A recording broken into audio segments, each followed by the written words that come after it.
안녕하세요. 오늘 우리가 함께 살펴볼 이야기는 바로 일본의 초고령 사회 경험입니다. 일본은 이미 우리가 가고 있는 길을 먼저 걸어갔는데요. 과연 우리는 그들의 경험에서 무엇을 배울 수 있을까요? 단순히 문제를 나열하는 게 아니라 일본이 찾아낸 기발한 해법들을 통해 우리의 미래를 한번 그려보겠습니다. 자, 이야기 시작하기 전에 우리 현실부터 딱 짚고 넘어가야겠죠? 20%. 이게 뭘 의미하냐면요. 작년에 우리나라 65세 이상 인구 비율이 드디어 이 선을 넘었다는 겁니다. 공식적으로 초고령 사회가 된 거죠. 그러니까 이제 길 가다 마주치는 5명 중 1명은 어르신이라는 얘기예요. 근데 진짜 충격적인 건요. 바로 그 속도입니다. 속도. 여기 그래프 좀 보세요. 프랑스는 154년, 우리보다 먼저 겪은 일본도 36년이나 걸렸거든요. 근데 우리는 이걸 단 8년 만에 돌파해버렸습니다. 8년이요. 이건 뭐 전 세계적으로도 유례가 없는 속도예요.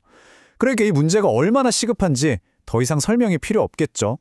자, 이렇게 발등에 불이 떨어지는 상황에서 우리가 봐야 할 곳이 바로 옆 나라 일본입니다. 근데 여기서 중요한 건요. 일본을 그냥 저렇게 되면 안 되는데 하는 실패 사례로만 보면 안 된다는 거예요. 오히려 먼저 겪어봤기 때문에 찾아낸 아주 기발한 해법들이 있거든요. 그 중심에 있는 철학이 바로 공생 돌봄입니다. 이걸 보면 일본의 생각이 어떻게 바뀌었는지 한눈에 딱 들어오는데요.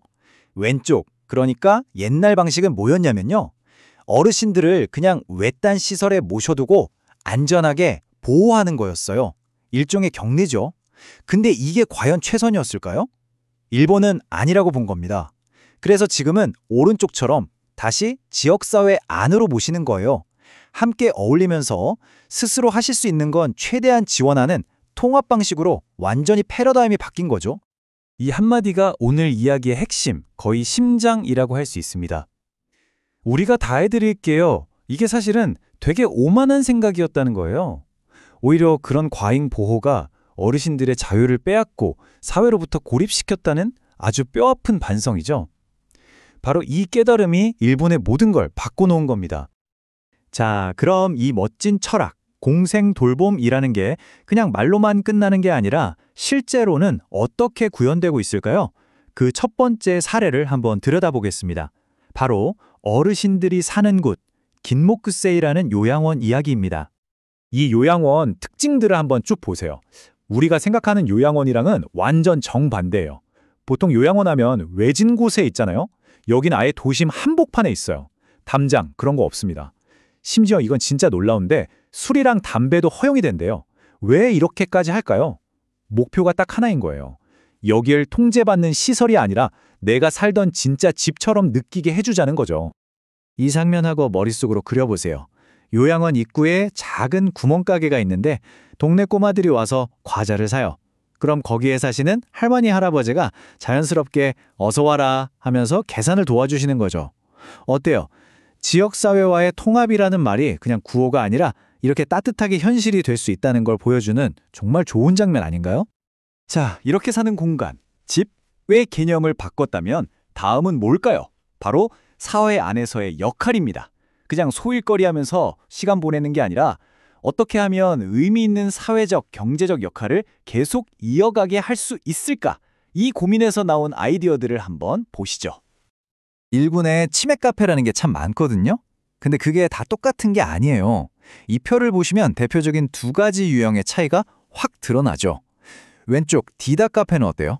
환자의 역할이 참여자, 손님이에요. 서로 대화하고 지지해주는 뭐랄까 사교 모임 같은 거죠. 그런데 오른쪽 오렌지데이 센가와는 완전히 다릅니다. 여기 환자의 역할, 칸을 한번 보세요. 직원이라고 되어 있죠. 주문받고 서빙하는 구체적인 일을 하는 거예요. 바로 이 역할을 부여한다는 점, 이게 핵심적인 차이입니다. 이 일하는 카페 분위기가 진짜 재밌어요. 치매 어르신이 주문을 잘못 받을 수도 있잖아요. 근데 거기서 누구 하나 인상 찌푸리는 사람이 없대요. 오히려 다 같이 웃음이 빵 터진다는 거죠. 마치 카페 전체가 실수 좀 해도 괜찮아 라고 말해주는 것 같아요. 이런 사회적인 공감대, 이 따뜻한 분위기가 이 프로젝트를 가능하게 하는 힘인 거죠. 그리고 여기서 우리가 진짜 주목해야 할 건 바로 이런 디테일입니다. 모든 뜨거운 음료는 일부러 미지근하게 나간대요. 왜? 혹시나 실수로 쏟아도 다치지 않게 하려는 거죠. 이런 작은 배려 하나가 어르신들의 자립을 존중하면서도 안전을 지켜주는 정말 현명한 균형점인 거예요. 이렇게 사회적인 역할을 주는 걸 넘어서요, 이 공생이라는 아이디어가 지역 경제하고도 직접 연결이 됩니다. 예를 들어서 요코하마시의 슬로우 쇼핑 같은 건데요. 자원봉사자들이 몸이 불편한 어르신들 장 보는 걸 천천히 도와드리는 거예요. 그럼 어르신들은 편하게 쇼핑해서 좋고 동네 가게들은 매출이 올라서 좋고 그야말로 지역사회의 소비 주체로 계속 활동하게 만드는 진짜 일석이조의 효과를 내는 거죠. 여기서 한 걸음 더 나아가서 아예 시니어들이 직접 창업하도록 돕는 곳도 있습니다. 도쿄의 시니어 비즈니스 그랑프리인데요. 55세 이상인 분들이 사업 계획서를 내면 심사를 해서요, 최종 후보 10명한테는 아이디어를 발표할 기회랑 초기 자금까지 지원을 주는 거예요. 은퇴했다고 끝이 아니다. 당신도 새로운 도전을 할 수 있다. 이렇게 동기를 팍팍 불어넣어 주는 거죠. 이게 그냥 보여주기식 행사가 아니에요. 실제로 엄청난 성공 사례들이 나오고 있습니다. 작년 우승자인 이리야마 씨 같은 분은요, 제약회사에서 35년이란 경력을 살려서 반려동물 구강관리의 스타트업을 차렸대요. 지금은 직원도 8명이나 고용하고 흑자까지 내고 있다고 합니다. 이런 선순환이 만들어지는 거죠. 자, 지금까지는 사회적, 공간적인 통합 이야기를 해봤는데요. 이제는 아주 현실적인 문제, 바로 돈 이야기로 넘어가 보겠습니다. 치매머니라는 말 들어보셨나요? 이게 뭐냐면 치매 환자분들이 평생 모은 돈인데 정작 본인이 의사결정을 못하게 되면서 은행 계좌에 그냥 꽁꽁 묶여버린 자산을 말하는 겁니다. 이건 개인의 비극을 넘어서 국가 경제 전체의 혈액순환을 막는 아주 심각한 문제예요. 그 규모가 상상이 가시나요? 일본에서만 무려 2,400조 원입니다. 2,400조! 이 어마어마한 돈이 경제 시스템 안에서 돌지 못하고 그냥 멈춰 있는 거예요. 그래서 일본 금융권이 머리를 싸매고 내놓은 해법 중 하나가 바로 이런 신탁 상품입니다. 특히 1인 가구가 늘어나면서 나온 독신 신탁 같은 건데요. 내가 건강할 때 미리 은행에 자산을 맡겨두는 거예요. 그럼 나중에 내가 세상을 떠났을 때 은행이 알아서 장례식도 치러주고 SNS 계정 같은 것도 다 정리해주는 거죠.